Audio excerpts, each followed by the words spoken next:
नून league जी नायब सदर मरियम नवाज़ चयो आहे त अॻूणी हुकूमत में बनी गाला करप्शन जो हेडक्वार्टर्स बणणु रही। नून लीग खे पंहिंजी सियासत न रियासत जी ॻणिती आहे। सोशल मीडिया खे ख़िताब कंदे मरियम नवाज़ जो चवणो हो त करप्शन जे हेडक्वार्टर्स बनी गाला जो फ्रंटमैन उस्मान बोज़दार ऐं फ्रंट पर्सन फरह गोगी हुई। फरह गोगी रुगो पंजाब न पर सॼे मुल्क जो हक़ खाधो। काल्ह आडियो हली रही हुई जंहिंमें ख़ातून अवल चई रही हुई त मूंखे 3 न 5 हीरो घुरिजनि। हुन इमरान ख़ान खे मुखातिब थींदे चयो त हू इनक़लाब आहे जंहिंखे घिटी घिटीअ मां निकिरणो अॼु पंहिंजूं ज़मानतूं कराए रहियो आहे। सुपर पावर खे ललकारण वारो राहदारी ज़मानत लाइ पेशावर में लिखी वेठो।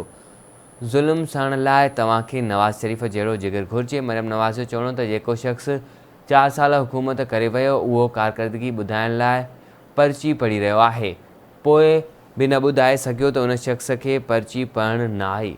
बनी गाला हेडक्वार्टर बना हो करप्शन का, और आपकी फ्रंट पर्सन जो है वो बुज़दार और फराह गोगी हो, जो पंजाब के अवाम का, सिर्फ पंजाब के अवाम का हक नहीं खा गई, पूरे पाकिस्तान के अवाम का ये लोग हक खा गए। फराह गोगी सिर्फ फ्रंट पर्सन है। बेनिफिशरीज़ जो है, डायरेक्ट बेनिफिशरीज़ वो इमरान खान है और वो बजरिया वो जो पीरनी साहिबा हैं।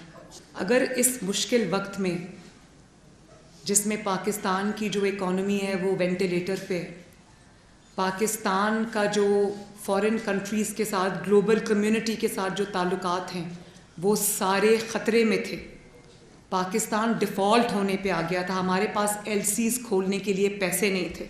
बात होती है सुपर पावर्स को आप कन्फ्रंट करते हो कि जी हो हम सुपर पावर्स को फिक्स कर देंगे, सुपर पावर्स को हम बता देंगे कि हम क्या हैं, और वो जो सुपर पावर्स को ललकारता था वो आज वो राहदारी ज़मानत के लिए पेशावर में छुप के बैठा हुआ है गिरफ्तारी के डर से। पाकिस्तान हर शोबे में ऑनेस्टली जितनी तबाही और बर्बादी पिछली हुकूमत इस मुल्क की करके गई है, अपनी गलत प्रायोरिटीज़ की वजह से, अपनी नालायकी की वजह से, अपनी नाअहली की वजह से,